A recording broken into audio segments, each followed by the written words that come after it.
Hello friends, स्वागत है मेरे चैनल एमसीक्यू स्टडी आईक्यू पे। देखो, आज के वीडियो में हम लोग फिर से करने वाले हैं हिंदी का जो आपका पद भाग है, यानी भाग दो है जो आपका, उसका इंपॉर्टेंट प्रीवियस ईयर क्वेश्चन। बच्चों, पिछले वाले चैप्टर में मैंने 1 to 3 तक करवा दिए थे। आज हम लोग करने वाले हैं चैप्टर 4 छप्पय, चैप्टर 5 कवित और चैप्टर 6 तुमुल कोलाहल कलह में का इंपॉर्टेंट प्रीवियस ईयर क्वेश्चन। फिर से आज 3 चैप्टर करने वाले हैं। जितना आपका कहानी वाला पोर्शन था उसका सारा प्रीवियस ईयर क्वेश्चन करवा दिए हैं बच्चों। पद भी स्टार्ट करके 3 चैप्टर करवा चुके हैं। अब उसके बाद का चौथा, पांचवा और छठा चैप्टर का आज हम एमसीक्यूज बच्चों आप लोगों के लिए करवाएंगे। ठीक है। देखो, सबसे पहले तो आपको सबका राइटर का इनके इनके लेखक कौन है, किसने लिखा है। तो चैप्टर नंबर 6, चैप्टर नंबर 3 है ये। इसको बोलते हैं छप्पय। लिखा किसने है इसको, तो नाभा दास ने। नाभा दास।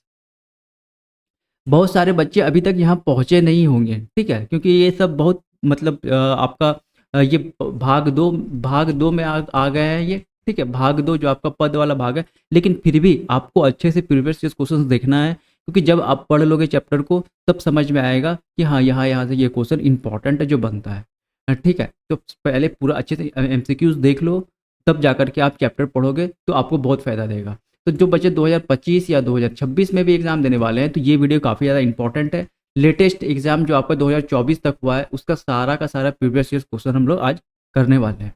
तो चैप्टर 3 करते हैं। पहले छप्पय किसने लिखा है, नाभा दास ने। तो छप्पय क्या है बच्चों, छंद है। छप्पय क्या है तो याद रखना है, छंद है। ठीक है, इंपॉर्टेंट है ये सब क्वेश्चन, एग्जाम में रिपीट करेगा। करते हैं, नाभा दास किस प्रकार के भक्त कवि थे। इंपॉर्टेंट क्वेश्चन है ये। नाभा दास किस प्रकार के भक्त कवि थे, 2023 में ये क्वेश्चन पूछा हुआ है। तो सगुनोपासक राम भक्त थे। दो उपासक थे, जैसे कबीर थे, गुरु नानक वगैरह थे, तो ये सब निर्गुण उपासक थे। वो मतलब भगवान को निराकार रूप में पूछते थे। लेकिन जो हमारे जो गोस्वामी तुलसीदास हैं और आपके नाभा दास, ये सब के बच्चों सगुनोपासक राम भक्त थे। भगवान राम का सगुन, जैसे हम लोग पूजा करते हैं घर में, उस टाइप का ये जो है जो आपका नाभा दास है वो भक्त थे। ठीक है, तो याद रखना है, सगुनोपासक राम भक्त थे। निर्गुण उपासक में आपके आ जाएंगे कबीर, गुरु नानक वगैरह। ठीक है। थर्ड करते हैं, नाभा दास किसके समकालीन थे। तो इंपॉर्टेंट क्वेश्चन रहेगा बच्चों, ये 2023 में ये प्रश्न पूछा गया है। तो नाभा दास तुलसीदास जी के समकालीन थे। थर्ड का क्या हो जाएगा, ऑप्शन नंबर ए हो जाएगा यहाँ पे, तुलसीदास जी। छप्पय के कवि कौन है, इंपॉर्टेंट है ये। छप्पय के कवि कौन थे बच्चों, नाभा दास। ऑप्शन नंबर ए हो जाएगा यहाँ राइट आंसर। फिफ्थ करते हैं, नाभा दास के दीक्षा गुरु कौन थे। इंपॉर्टेंट प्रश्न है ये, 2018 में ये प्रश्न पूछा गया है।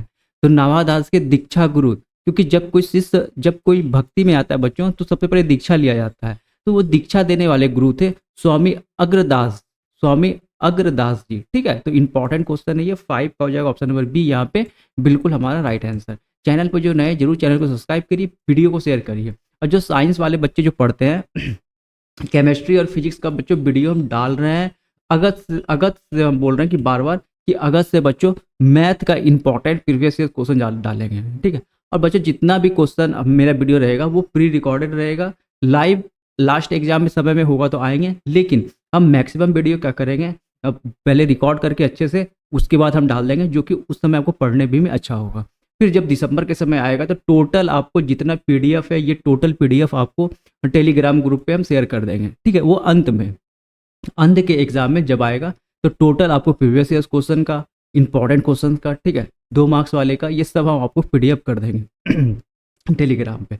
तो अभी आप वीडियो देखिए, किताब से, बुक से पढ़िए। ठीक है, तो ये इसका 5 का क्या हो जाएगा, नाभा दास के दीक्षा गुरु कौन थे, तो स्वामी स्वामी अग्रदास जी। तो चैनल को जरूर सब्सक्राइब करिएगा और इस वीडियो को शेयर भी करिए। नावादास का काव्य रचना का क्षेत्र था। तो नावादास जी कहाँ पे अपना काव्य की रचना करते थे, तो याद रखना बच्चों, वृंदावन में। कहाँ करते थे, वृंदावन में। लेकिन ये उपासक किसके थे, सगुन राम के उपासक थे। ठीक है, भक्ति माला किसकी रचना है, ये इंपॉर्टेंट प्रश्न है। आपको बताना है कि ये जो भक्ति माला है ये किसकी रचना है, तो नाभा दास जी की रचना है। ऑप्शन नंबर ए हमारा यहाँ हो जाएगा बिल्कुल राइट आंसर। ठीक है, ये देखो, BSEB 2021 में ये प्रश्न आया हुआ है, जो कि इंपॉर्टेंट है आपका। ये सब प्रश्न बच्चों रिपीट कर सकता है। अब देखिए, यहाँ तक हमारा छप्पय का, जो हमारा छप्पय था वो उसका खत्म हो चुका है क्वेश्चन। टोटल 7 क्वेश्चन ही पूछा गया था। लेखक का नाम याद रखना है बच्चों, नाभा दास। बहुत इंपॉर्टेंट है ये सब, आपको अच्छी तरह से याद रखना है। नाभा दास जो थे वो कवि का नाम है।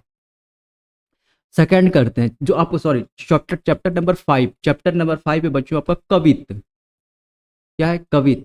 इसको लिखा किसने है? तो भूषण ने लिखा है। ठीक है, किसने लिखा है? भूषण ने। ये जो कवित्त है बच्चों, ये शिवाजी, ठीक है, शिवाजी, जो छत्रपति शिवाजी महाराज महाराज थे, उनके बारे में ये पूरा कहानी आपको पूरा आपको कविता ये लिखा गया है। तो याद रखना बच्चों, कवित्त, भूषण, इनके इनके जो है आपके कविता के ये कविता लिखा है भूषण ने। चैप्टर नंबर 5 है ये आपका। अब देखो 2024 में ये प्रश्न पूछा है, रत्नाकर त्रिपाठी किस कवि के पिता थे? तो ये सब आपको कहाँ मिलेगा? ये जो कविता है इसके शुरू में ही जो आपका परिचय दिया रहता है कहानीकार का या लेखक का या आपका कविता लिखने वाले का, तो यहाँ पे आपको ये सब चीज़ देखने को मिलेगा। तो रत्नाकर त्रिपाठी बच्चों भूषण के पिता थे। ऑप्शन नंबर ए हो जाएगा यहाँ पे हमारा राइट आंसर। भूषण की कविता निम्न में से कौन है? ये इंपॉर्टेंट प्रश्न है। भूषण की कविता निम्न में से कौन है? तो याद रखना है बच्चों, कवित्त। ऑप्शन नंबर यहाँ पे क्या हो जाएगा हमारा राइट आंसर? बी हो जाएगा। कवित्त जो है ये भूषण की कविता है। शिवा भवानी के कितने मुस्तकों में छत्रपति शिवाजी की वीरता का बखान किया गया है?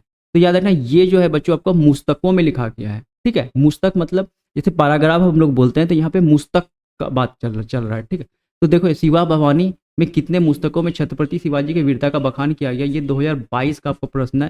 तो याद रखना 52 मुस्तकों में। ठीक है, 52 मुस्तकों में शिवाजी के वीरता का बखान किया गया है। भूषण को भूषण की उपाधि किसने दी थी? तो इंपॉर्टेंट प्रश्न है ये, भूषण को भूषण की उपाधि किसने दी थी? 2018 में ये प्रश्न पूछा गया है, तो राजा रुद्र शाह ने दिया था। ठीक है, याद रखना, इंपॉर्टेंट है, ये इंपॉर्टेंट प्रश्न है। राजा रुद्र शाह ने भूषण को भूषण की उपाधि दी थी। तो यहाँ पे बच्चों आपको याद रखना है, देखो हम कम्युनिटी पोस्ट भी करते हैं, वहाँ पे क्वेश्चन डालते हैं। तो आप जो कम्युनिटी पोस्ट नहीं देखते, तो कम्युनिटी पोस्ट में हम हिंदी का भी प्रश्न डालें, फिजिक्स भी डालें, केमिस्ट्री डालें, तो आप वहाँ पे जाके प्रैक्टिस कर सकते हैं। हर दिन 1-2 प्रश्न डालते हैं प्रीवियस क्वेश्चन से, तो उससे क्या होगा, आपको फायदा मिलेगा 1-2। ठीक है, भूषण किस काल के कवि माने जाते हैं? ये 2019 का ये प्रश्न पूछा गया है। ठीक है, भूषण किस काल के कवि माने जाते हैं? तो 5 हो जाएगा सी, रीति काल के। ठीक है, रीति काल के ये कवि माने जाते हैं। शिवाजी के पुत्र का क्या नाम था? इंपॉर्टेंट प्रश्न है ये भी, आपका क्वेश्चन बहुत ज़्यादा इंपॉर्टेंट है ये, 2022 में ये प्रश्न पूछा गया है। तो शिवाजी के पुत्र का साहू जी महाराज नाम था। ऑप्शन नंबर सी हो जाएगा राइट आंसर। क्वेश्चन नंबर 7 करते हैं, भूषण की कविता में कौन सा रस पाया जाता है? देखो 23 में पूछा है, 21 में पूछा है, 22 में पूछा है। भूषण की कविता में कौन सा रस पाया जाता है, आपको बताना है। तो जितने भी हमारे जो भूषण की कविता है बच्चों, उसमें वीर रस पाया जाता है, वीरता का बखान किया गया है, शिवाजी की वीरता का बखान किया गया है। तो हर समय देखना बच्चों, भूषण की जो कविता है उसमें वीर रस पाया जाता है। इंपॉर्टेंट प्रश्न रहेगा ये, हो सकता है 2025 या 2026 में फिर से एक बार रिपीट करते प्रश्न को। देखो यहाँ पे हम लोगों ने कवित्त कवित्त जो आपका कहानी है आपका चैप्टर नंबर 5 हिंदी बुक में, तो ये हम कंप्लीट कर चुके हैं। लिखा किसने है बच्चों? याद रखना है भूषण ने। किसने लिखा है? भूषण ने। अब हम लोग करते हैं यहाँ पे तुमुल तुमुल कोला तुमुल कोलाहल कलह में, कलह में, ठीक है, कलह में। ये कौन सा चैप्टर है आपका बच्चों? Chapter number 6। और लिखा किसने? याद रखना है जयशंकर प्रसाद। जयशंकर प्रसाद हिंदी के बहुत बड़े कवि हैं, और बहुत बड़े ये कहानीकार भी हैं, कविता भी लिखे हैं।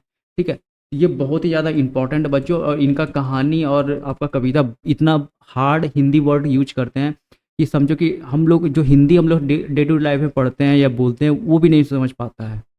और इनकी एक महाकाव्य कामायनी, कामायनी का एक छोटा सा भाग है ये तुमुल कोलाहल कलह में। तो यहीं से लिया गया है ये आपका तुमुल कोलाहल कलह में, कामायनी से लिया। कामायनी कामायनी जो आपका महाकाव्य है जयशंकर प्रसाद का, वहीं से ये लिया गया है। तो फर्स्ट क्वेश्चन बच्चों 2024 में ये आपका प्रश्न पूछा गया है। कह रहा है कामायनी महाकाव्य में कामायनी कौन है? तो कामायनी बच्चों कौन है? श्रद्धा है। ऑप्शन नंबर बी हो जाएगा यहाँ राइट आंसर। निम्नलिखित में से कौन कवि छायावादी है? इंपॉर्टेंट प्रश्न है, छायावादी आपके Jaishankar Prasad. Option number B हो जाएगा राइट आंसर। ये प्रश्न आपको इंपॉर्टेंट है, 2023 में ये प्रश्न आपसे पूछा गया था। जयशंकर प्रसाद की कविता निम्न में से कौन है? तो कुमुल कोलाहल कलह में क्या है बच्चों? ये जयशंकर प्रसाद की कविता है। ये इंपॉर्टेंट प्रश्न है, आपको याद रखना है। झरना शीर्षक काव्य संकलन किस कवि की रचना है? देखो ये 20 से आपको प्रश्न पूछा होगा यहाँ पे, जो कवि के बारे में जो लिखा जाता है यहाँ पे, उनके जीवन परिचय और सभी उनके जो कविता के बारे में। तो याद रखना है, झरना शीर्षक काव्य जो है ये आपका जयशंकर प्रसाद जी ने लिखा था। जो इंपॉर्टेंट है, ऑप्शन नंबर डी हो जाएगा यहाँ पे। ठीक है, ऑप्शन नंबर यहाँ पे क्या हो जाएगा? D right answer. तुमुल कोलाहल कलह में शीर्षक कविता किस महाकाव्य का अंश है? 2022 बताए थे अभी, कामायनी का बच्चों ये एक अंश है। कामायनी एक महाकाव्य है, उसी का एक छोटा सा अंश है तुमुल कोलाहल कलह में। किसने लिखा है? तो जयशंकर प्रसाद जी ने। 6 करते, तुमुल कोलाहल कलह में किसकी रचना है? 2018 में ये प्रश्न पूछा गया है। तो जयशंकर प्रसाद की रचना है तुमुल कोलाहल कलह में। इंपॉर्टेंट प्रश्न है जो 100 मार्क्स का हिंदी में जो आपको पूछा जाता है। जयशंकर प्रसाद की नाटकीय कृति है, तो इंपॉर्टेंट है ये भी। जयशंकर प्रसाद की नाटकीय कृति कौन है? ध्रुव स्वामिनी। ये आपको कहाँ मिलेगा? तो जीवन परिचय में शुरू में ही ये सब आपको देखने को मिलता है। कम से कम इंपॉर्टेंट जितने भी कवि हैं, लेखक हैं, उनका आपको याद रखना है। क्वेश्चन नंबर 8 करते हैं, जयशंकर प्रसाद का महाकाव्य कौन सा है? तो कामायनी बच्चों जयशंकर प्रसाद का महाकाव्य में आता है।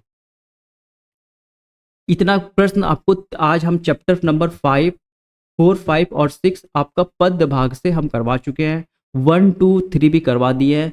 अब नेक्स्ट जो है कल केमिस्ट्री आएगा, फिर फिजिक्स आएगा, फिर से हिंदी। तो ऑलमोस्ट बच्चों अगस्त में, ठीक है, अगस्त में हम टोटल आपको ये फिजिक्स, केमिस्ट्री और हिंदी का मैक्सिमम आपको 90% कंप्लीट करवा देंगे। प्रीवियस ईयर क्वेश्चन और इंपॉर्टेंट एमसीक्यूज।